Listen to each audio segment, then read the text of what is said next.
มาจงคะพี่น้องคนเมืองอะไรพี่น้องฮักซึกเขือครับกุฏิกูตังดอกเมืองน้ำเมืองดังเสียงขาเมื่อไหร่เลยมาออกรายการมีฮักพร้อมจอยรายการมีพร้อมจอยเนี่ยไขลัดมี3 หัวข้อครับวันนี้หัวข้อที่1เนี่ยลองตับซึกตำมาดอยืดชิมอาณาลงปองซึ่งแกนยาวตีนั่น2ขอจุกมันของเสียวขึ้นจึงได้เขาอันนั้นได้ก็ออกข้อปืนเผาไว้แล้วเตรียมบ่เลยหลั่นน้ำข้าที่3เข้าคาที่10เฮ็ดดีชังกว่าข้าวหน้าคนเมืองใต้เขาถูกเลยอยู่เช้าจึงหือได้มีอยู่3 หัวข้อนะได้มี3 หัวข้อใช่ไหมหัวข้อที่1ที่อันตับซึกมันเขาชิมอาณาหลวงปองซึ่งในไล่ชิมอาณากูปอกลายมือเหลียวเนี่ยก็มันก็เปิ่งกันข้ออ้างอันชิมอาณานั่นได้อันตำดอกเขาเฮ็ดข้ออ้างไอ้ชิมอาณานั่นมันมีอยู่3 รองที่1เนี่ยรองการเลือกตั้งก็ว่าการเลือกตั้งอยู่อีสี่อันตลาเขาภายกอมดีการเลือกตั้งเขาทัดช้างขึ้นเช่นไหมอันลงเลือกตั้งนั้นอันนี้อยู่อีสี่เขาก็สำลัดว่าบ่มีหลักฐานให้ออกมาเด็ดทัดช้างปันอันนี้ก็ตำรวจก็บ่เจอมันว่าอยู่อีสี่เนี่ยอันเป็นกลางเป็นใจ NLD มันเขาจะพิจารณาเอาในเป็นรองตั้งมันอันหนึ่งซ้ำแทงอันหนึ่งนะครับก็เบอร์ว่าก็ชงไม่นองแหล่ดังตองซันซูจีเนี่ยพอเขากี้กันมากก็มันก็คือมันก็เตียกจัดกันมาเอาลองทั้งเตียกจัดจังไหนก็ลองเข้าออกกันเนี่ยมันเก๋กว่ามันห่างกันกว่าติ๊กๆตำรวจห้ามใครข้องปางกุมกาลงใครห้องปางกุมอันนี้ธรรมดาตั้งนายยอมเขาก็ซ้ำยอมห้องอันนั้นก็เป็นลองคัดกันขึ้นมาแทงรองหนึ่งก็ต้องมาดอกแค่เขายืดไว้ข้าวยามแต่ได้ปืดรูดตัวมาวันที่1อะไรอย่าค่อยปืดไพ่อันเดียวดีเขาของซาซูกิเขาก็ที่ถือก็ที่คิดว่าจอมแผนการกล้วยเต็มกึดเพราะฉะนั้นต้องมาดอเนี่ยซ้ำเอาข้ออ้างอีกหังก็เบอร์ว่าลูกจุมอันกำเทียมUSDP ปาดีสังสีเขานั่นออกเนกังเจออันออกเนกังเจอนั่นก็มันเป็นสาย USDP และสายตับซึกขึ้นก็ให้ออกกำแถมตับซึกจากอะไรนี่อันนี้เป็นข้ออ้างให้เลยขึ้นชิมอาณาอันชิมอาณาเนี่ยครับเขาทำไว้ทางไหนแกดเคเฮ็ดจอม2008อันนี้มันบอกว่าแต่ได้มายา2008จะเขาว่าได้ NLD ลงฟ้องซึ่ง NLD อำเฮ็ดจอม2008ผิดกฎหมาย2008ใน417ใน418ปกมา417และปกมา418เอาจังได๋ให้ได้เอาเป็นรองตั้งให้เลยชิมอาณาขึ้นมาพอมาด้วยมาทัดฉางด้วยอันชิมอาณาจังได๋ลองตั้งก็เปียงปออันชิมอาณากันเนี่ยลองตั้งเปียงปอกอบสั่งให้ลองตั้งเปียงปอแหละเนี่ยอันภายกรมชินการเลือกตั้งนั้นก็เลยลาดไว้เอาว่าให้หาหลักฐานมาติดทัดฉางปันอันนั้นก็อุบกันตกลงกันได้ตีเตมันเนี่ยปัญหาเลือกตั้งตลานั่นมันอยู่ดีกรมชินการเลือกตั้งไว้โดยไล่เกขายเพื่อเอาเป็นตั้งกันว่า ดูแลกรมสิงการเลือกตั้งนั้นเป็นตั้งกันแค่แหละถ้าช่างบันเพราะว่ากรมดีการเลือกตั้งถ้าช่างบันอำป้อเจอชิบตังคืนดีศาลอุปเดชภายตลาอุปเดชอันนี้ก็ยังไรก้วยกะเฮ็ดเวลาเฮ็ดเราก็เข้าหูหือก็หูเอาลองตั้งจึงได้เสร็จแล้วชิมอาณาพอมาด้วยลองตั้งเปียงโปจึงไหนนั้นตีเลยว่าตาเตชิมอาณาเนี่ยมันมีไว้เนื้อเจอมีไว้แผนไว้ขึงอ่ะ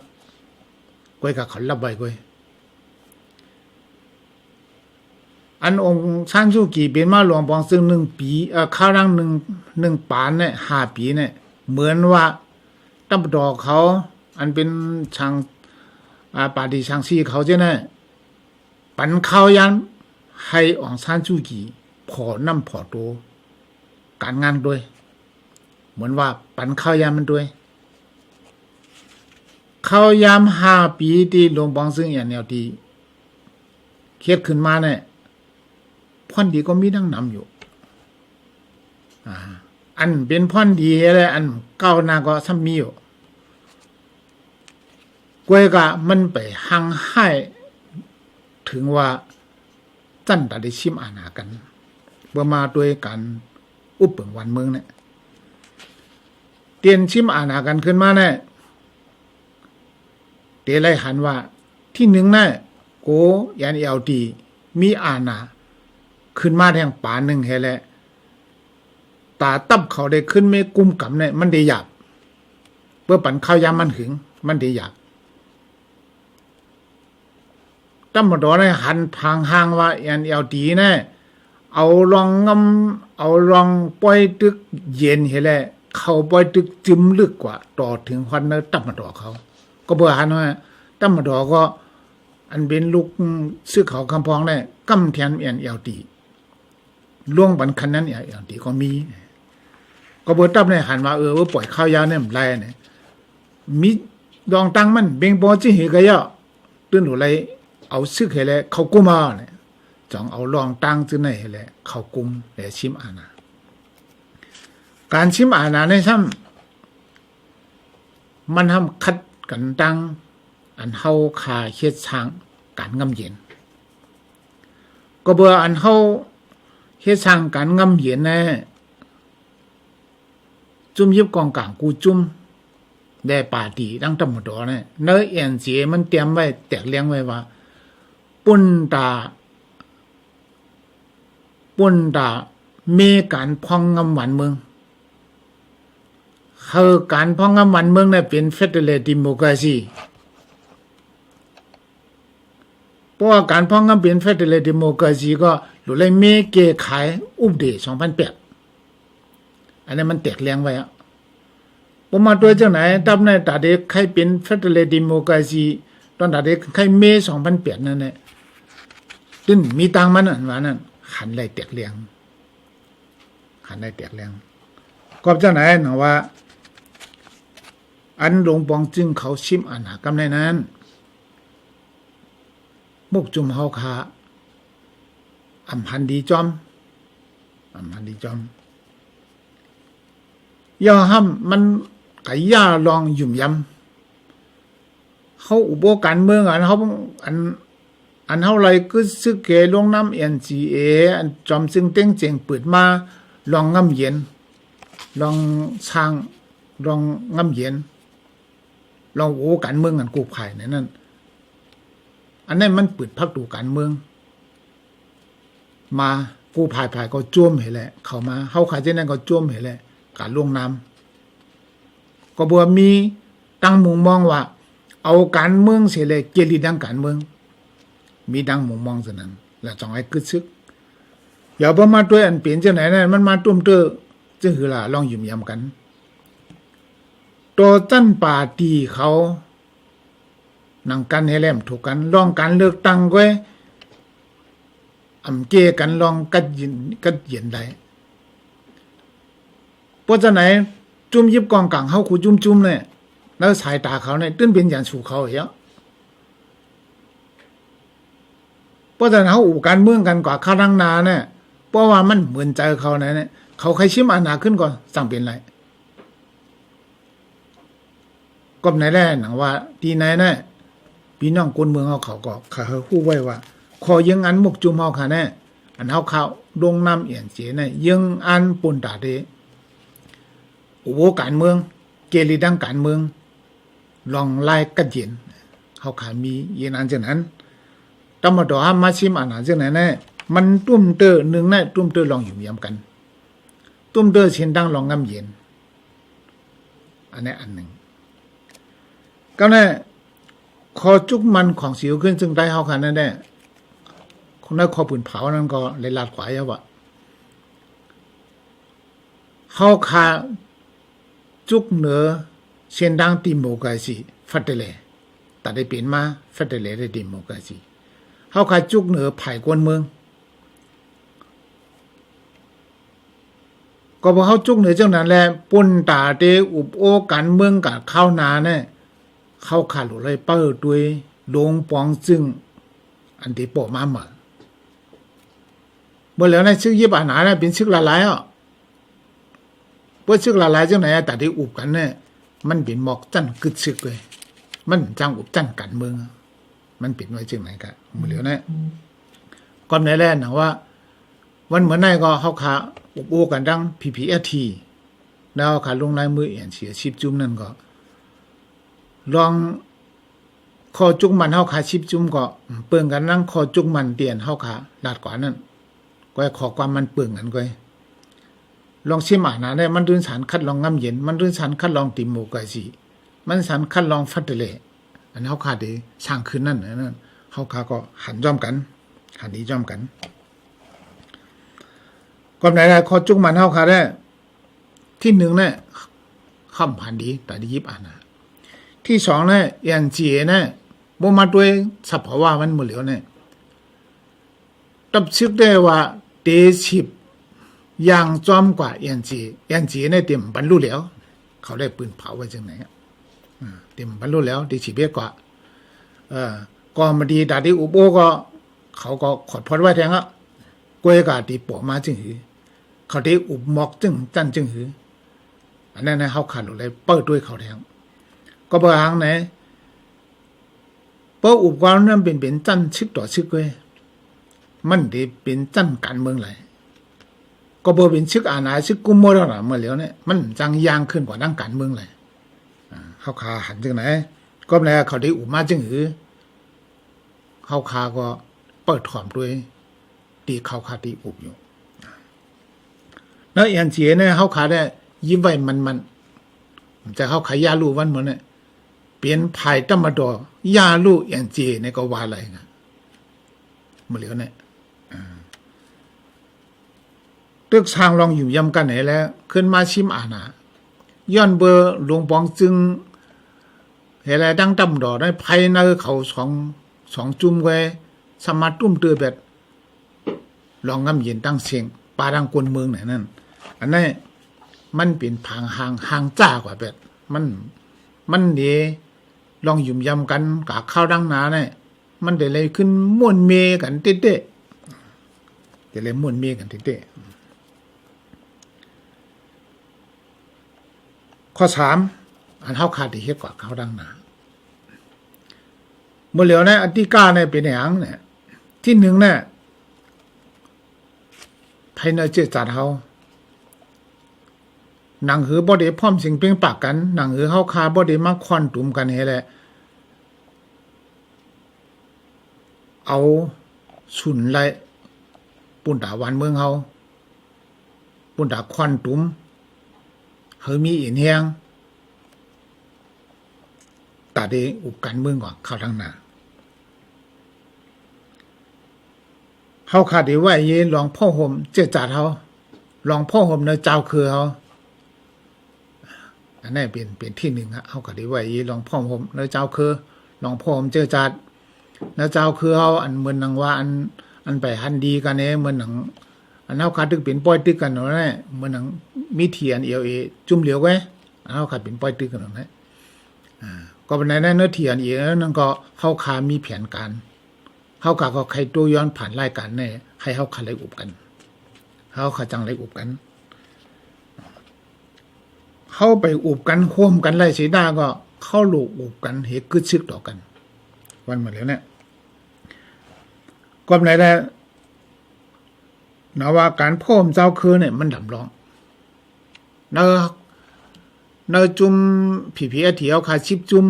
และรังจุ่มFPNCC ปอดหองอันไปลงลายมือเจ็ดจุ่มนั่นก็เข้ากาเด็กคัดเจอเข้าหาด้วยกูหมูกูจุ่มเขายามก็เบอร์ตั้มมาดอได้ปืนเผาไว้อ่ะเขาเตม่วนเมภายในก็เขาดัง1 ปีเขาดัง1 ปีเนี่ยเตรียมไปจังอุปข้าการเมืองก็เขาก็เข้าหลุมม่วนเมขึ้นภายในเขาในเจ้าคือเขากูคือในมี7 ปีนี่อยู่เนี่ยเขาก็หลุอะไรค่อนตุมกันในพร้อมกันเมกันก็เบื่อเงาลายวันเมืองมันติเรียกลายกว่าที่เดียวเปิ้เฮาคามเน็ตควันตุ่มกันให้ม่วนมีบ่ไหนเฮาคามได้เปิ้กะละเปิ้หลวงปองซึ่งมามาม่วนมีเปิ้อุปโอกันเมื่อม่วนมีเนี่ยหลายเอาค่ะเฮาคาภายในเฮาก็รู้เลยข้อโหมกันเฮารู้เลยอุปโอกันกูคืออันนี้อะยี่อย่าขอเรียนชวนให้ใครตึกชวนพี่น้องคนเมืองเฮา3ลองที่1น่ะลองอยู่กินเช้าเงาลายหมดแล้วก็บ่ซึกชิมอาณาแหละมันดิโมคราซีมันเมียมันเป็นอาณาซึกให้ชิมขึ้นเหมือนป่นมา10 ปีที่หลังมาแล้วคนเมืองเฮาคาลองกว่าลองไปกว่าตาไปตั้งก็หลบพังสติกันอย่าไปไว้เจอว่ามันรวดเดียวมันมีเพียเนี่ยวางเจอเนี่ยไรก็ไหนลองกว่าลองไปก็เฮาพังสติเนพงเนลายก็หลุดพังสติลองออกรายการเนเฟซบุ๊กคือเจ้าขาเช่นนั้นก็เปิ้นก็ติดตามเปิ้นก็ถอมตาเสเปิ้นก็ด้วยเฉยๆอันนั้นก็ให้มันถูกเมียนจอมเงาลายเสียเลยหลัดให้ถูกเมียนจอมเงาลายเสียเลยหลัดก็เบื่อหางก้นเมืองเฮาเนี่ยหลุดด้วยเงาลายวันเหมือนเนี่ยอย่าไปอยู่เมากินหมังข้อที่2เนี่ยก้นเมืองเฮาค่ะหลุดรักษาไว้อุกษาไปเจเฮาตีลินตีให้ตีนาเฮาตีโฉนเฮาบ่เหลียวอีเหนือตับชื่อก็ขึ้นเสียมอาณาเนี่ยเจออันใครกล้าขายนั่นมาปันสู้ปันรับมาย้อนดีตับซื้อใครเฮ็ดกว่าอะไรก็ง่ายๆนานมันเต็บตันมันจะรู้ตัวเอาแล้วมันกว่าเป็นชั้นมือเหมือนหลวงบองจึงตับซื้อไงปันอะไรกำเหลียวเพื่อปันเงินปันตองก็เฮ็ดอะไรกำเหลียวปันสู้ปันรับไว้เฮ็ดปันกำเหลียวไหนกวนเจอหันสุนตัวหันสู้หันรับนั่นไงที่เฮ็ดการสุนตัวเด็กะพอลำผ้าเขาจูตับซึกเหมือนเป็นเจอตับซึกเสียแหละเหตุการณ์บ้านหมักมีกว่าด้วยถึงกวนเมืองเจนั่นก็จะจังมีป่นมากกว่าบนมีไว้เยอะพี่น้องกวนเมืองก็ฮู้ไว้เยอะอันตับเขาชิมตีลินว่าเจนั่นอันกวนไปหมักมีเขากับเขาตับแล้วกับย้อนตีลินสั่งกับกูดีเจนั่นมันก็ดีจังมีก็ไหนแหละกวนวันกวนเมืองเฮาค่ะอย่าเบลาเลียขายตีลินอย่าเบลาเลียล่วงลายมือปันเปิ้นแต่ได้กำแถมเฮ็ดเบี้ยวหนึ่งจากอะไรนั้นอันนั้นเฮาขลุพังสติเขายามมือเหลียวบ่เฮาหมอพังสติบ่เฮาหมอด้วยข่าวไหนฮู้ตัวให้แล้วเฮาขาดซุ่มคู่ของเฮาฮู้ตัวเฮาขาดซุ่มบ้านเมืองเฮาอันนั้นมันจังปิดมาข้อที่3เนี่ยมื้อเหลียวน้ำเมืองหงตุงเมืองมานวันเหมือนเนี่ยตัวกว่าตั้งนานเนี่ยมันได้ยุ่งยากกันกว่าติ๊กลองพิจารสันตาเนี่ยก็ได้มีติ๊กบ้านนอกเมืองบ้านในเมืองก็ไหนคนใต้เฮาคาหลุพัง มือนหนังก้นพี่น้องใต้เฮาอันอยู่ในเมืองไทยเบอร์เบิ่นโจกับปยาสันต้าเนี่ยเฮาฮู้ว่าจังมานให้แล้วกับปยาสันต้าเนี่ยกำลืนมาก็มันจังตุ้มเตอลองอยู่เช่ากินช่างมันตุ้มเตอปักเปิงรักหมายเมืองเปิ้นน่ะจากอาเจนั้นก็เฮาขาลุด้วยจอมเงาลายให้มันสร้างถูกอันปันนี้กลางเจอก็คำว่าก้อยก็ลายนี้กลางเจอนั่นเฮาขาลุถ้าฉางลีลีพรดีพรจ้ามันเฮาอย่ามีน้ำเจออันจังเมียเหลืออะไรใครหลาเมียเหลือเว้เนี่ยอันนั้นก็พี่น้องคนเมืองเฮาเขาดูได้พังสันติเด้การนี้กลางเจออันว่าเนี่ยมันเป็นลอกลายติมุกสีอ่ะเมืองกูเมืองก็เปิ้นมีอยู่ก้อยกันนี้อันว่าเนี่ยให้เฮาค่ะมีเป้าหมายเฮาค่ะมีเป้าหมายอันนี้กลางเจอเนี่ยเฮาจังเป็นเพเฮาค่ะขึ้นก็ไหนอ่ะเจ้านั่นก็พี่น้องคนเมืองเฮาค่ะเขาเรียบเฮียนเงาลายใครเรียบเฮียนการเมืองหลีๆห่างผาห่างมันเพราะนี่กลางเจอคนเมืองนี่กลางเจอเนื้อวันเนื้อเมืองเดี๋ยวเป็นสังมาล่ะเดี๋ยวเอาเยกันมาคนวันคนเมืองเขาก็มีเพมาซ้ำสีจังปลายบ่ปลายมากำไรห้ำเงาลายหมดเหลียวปลายมาเมืองไทยก็บนปีกหลานปลายกว่าเมืองเขียวบนปีกหลานที่ปลายกว่ากันแล้วเฮาขาหลุไรฮักกันให้ได้จ้อยเทียมกันเอาห่มรวมบันกันพอพี่น้องคนเมืองเฮากันมีเพมีสังมาไหนตับเฮาขาอันมีอยู่กูตีๆจอมน้ำเมืองเฮาขาเนี่ยชูเจ้ากะปึ้งอิงไรครับเฮาขาปิดไว้ตั้งปันปึ้งอิงไรกว่าปึ้งอิงไรโจแก็บโจข้าวเฮาขาปันนั่งปึ้งอิงไรอยู่นั่งคือบ่ได้รอดเพเนี่ยเฮาขาได้เอาปูนพรปันเงาลายหมดเหลียวมาด้วยเมืองหิมหอมเมืองเขไปออกว่าดีฮะจ้าลองเมืองมันตือว่าติดตามซ้อมอยู่เหมือนอินเดียก็ตอนนั้นเมืองไทยก็ตอนนั้นอันสารคัดอยู่เมื่อเหลียวเนี่ยเฮายังเนี่ยเดี๋ยวจังปิกกันไปมักมีคอมบัตกันไปมักมีเนี่ยเดี๋ยวมีเมืองอเมริกันเขายุโรปเขาดอกเมืองเขาเช่นนั้นเนี่ยเดี๋ยวจังคอมบัตเมืองมันเถียงเดี๋ยวจังปิกกันไปมักมีเมืองมันเถียงข้าวยังพวกนอกเมืองมาลงทุนนอกเมืองมากล้าขายพอจังไหนวันเมืองตาเดขึ้นอย่าเหมยสูงวันเมืองตาเดมักมีหลีเป็นอันวันนั้นก็มันก็หยาบเมืองหลายก็เยอะเพราะว่าเปิ้นปุดเป็นเมืองดิโมคราซีเมืองมันกัดเย็นเอาบ่ไหนนะคนนอกเมืองเปิ้นมาอ่อนกันลงทุนกล้าขายจังนั้นก่อนในเมืองมันจ่องให้ขึ้นอย่าเหมยสูงคนเมืองเขาจ่องให้มักมีหลีเป็น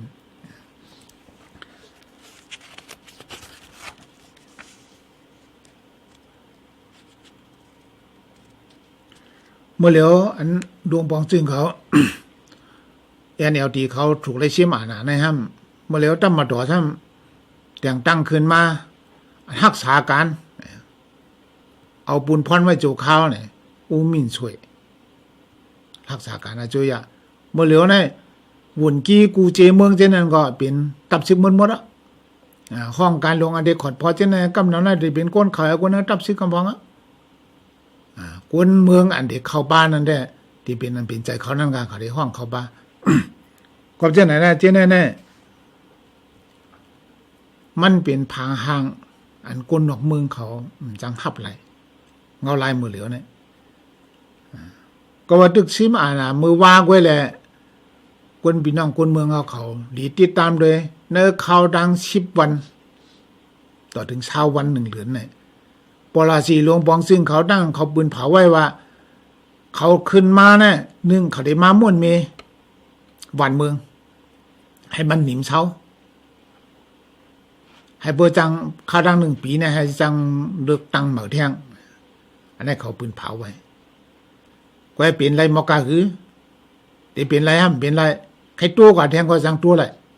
มีน้ำมือเขาไว้อันนี้ก็เข้าขาดดีเลยปักตาตัวจอม2 มันเนี่ยเดี๋ยวเหตุการณ์ไปเดี๋ยวเกเดี๋ยวการไปมักมีเนี่ยเมืองของตัวเมืองมันเนี่ยมันอาจจะNLDขึ้นมา5 ปีการไปมักมีต้องเฮ็ดอะไรสังต้องบ่บ้องอะไรสังดาวันเมืองเขา ซ้ำเอาซึกไอ้ชิมอานาเดมาเกขายป้ามังมีวันเมืองกันมาเนี่ยนอกเมืองทำเด็กปีกไปมังมีเด็กคอมบาดเนี่ย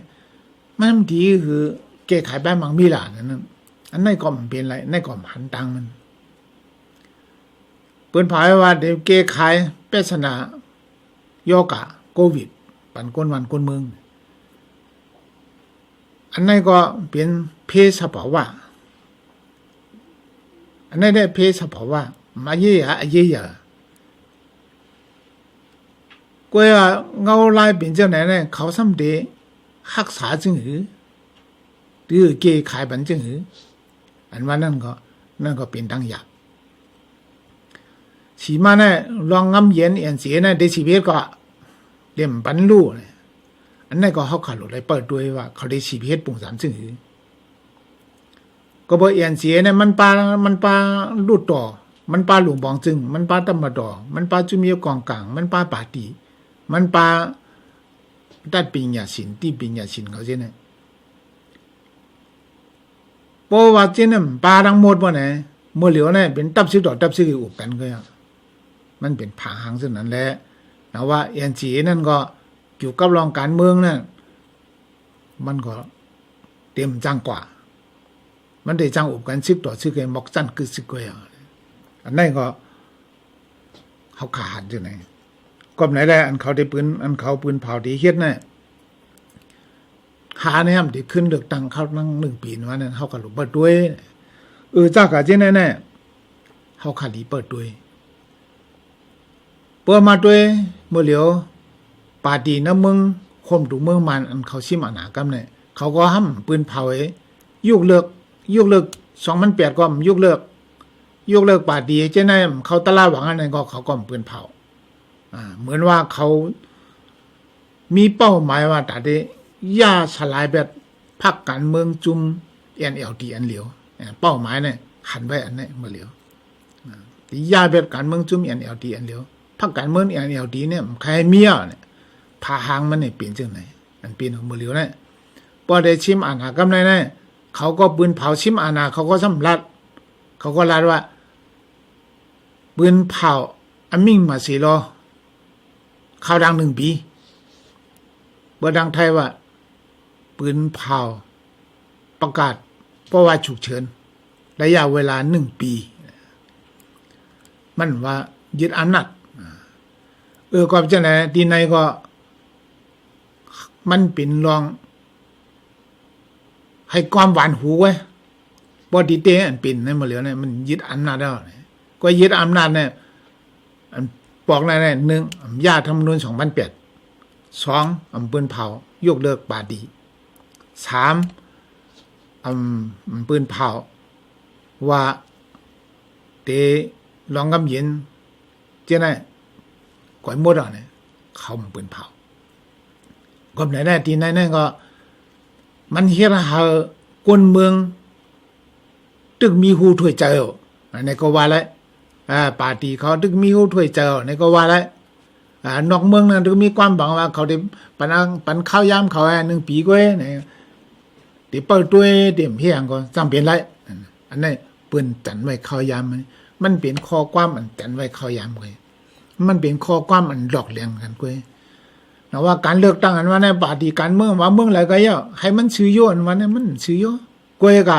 เผอหมอลักเหลี่ยมเฮเลเหรียญไทยเขาว่าใครฉลาดโกงมันโกงทั้ง2 ฝ่ายนั่นแหละมันเหรียญทั้ง2 ฝ่ายนั่นแหละที่เต้มันก็เบอร์ว่าเอาลองตั้งชื่ออะไรยึดรวมบองซึ่งNLDไล่ล่าๆอยู่แหละจ่องไกมาเจอเฮียงซึกกำสุดท้ายมันเฮียงซึกกันสุดท้ายเนี่ยเขาก็ย้ำเจอมาแล้วสิแต่ว่าเมืองโฮมตุเมืองมาเนี่ยตั้งมุงมองแต่ได้ขึ้นเยอะเหมือนสูงนั่นได้ตั้งมันเก็บมาอ่ะวันนั้นเมืองเนี่ยมันปากมาเมื่อเหลียวเนี่ยขึ้นรับฉิงขึ้นแล้วเนี่ยอันนั้นก็พี่น้องคนนั้นคนเมืองเขาฮู้บ่ฮู้แล้วเนี่ยได้อยู่หลายห้ามหลายครับวันเมืองสุกยุงเนี่ยคนเมืองเขาแค่นเลยต้องตื่นคนเมือกมายาวันเมืองเนี่ย เบื่อกวนเมืองเฮาต้องตื่นเฮ็ดสังก็ถูกขี่กวนเมือกไงถูกใจกวนเมือกไงกวนเมืองเฮากลุ่มต้วยหลายกลุ่มนอนหลายกลุ่มปลายนี่ก็ถูกเปือนไงก็แน่ตายวันเมืองหลีเนี่ยกวนเมืองเฮาขากูก็อันบากวนคือเหรอมีปุ่นพรกูก็มีปุ่นพรแต่เล็บเฮียนมีปุ่นตอนตัดไอ้เฮ็ดช้างนกจกเปจังเปค้าเอาค้าจังหาเปตุ่มก็อ้องตุ่มเลยมีปุ่นพรกูก็จะว่าหรืออะไรเวียกกว้างกันเหลียวไปก็เพราะฉะนั้นนะว่าในก็ใครปันแห้งปีน้องคนเมืองเขาเฮาหมออยู่เฮาหมอกินให้หมอพังเฮาหมอฮักเจอคือเฮาหมอด้วยข่าวเฮาหมอพร้อมสิงเปียงปากกันเฮาหลุดด้วยอันลีแหละเฮ็ดก่อกันเฮาอย่าไปด้วยอันจ้ากันในเฮ็ดที่ก่อกันกวนเฮาได้ลองหลีลองจ้าเนี่ยมันมีดังกันกูก็มีกันกูจุ่มก็ว่าอันดีมีช่างเฮาจังเฮ็ดก่อกันไหลอันถูกใจมีช่างอันเฮาจังอุบกันไหลเฮาคำมาอุบกันเฮ็ดก่อกันอันถูกใจอันหลีเฮาก็ไหวเสียเฮ็ดบ่เฮ็ดมันเสียก็แน่นว่าวันมื้อนี้รายการมีเฮาพร่ำจอยขาวใครมาปันตั้งหันพี่น้องคนเมืองเฮาและลาดเหนคอเยื่องหมายคอจุกมันของมกจุมเฮามีกันได้ค่ะมาชมค่ะ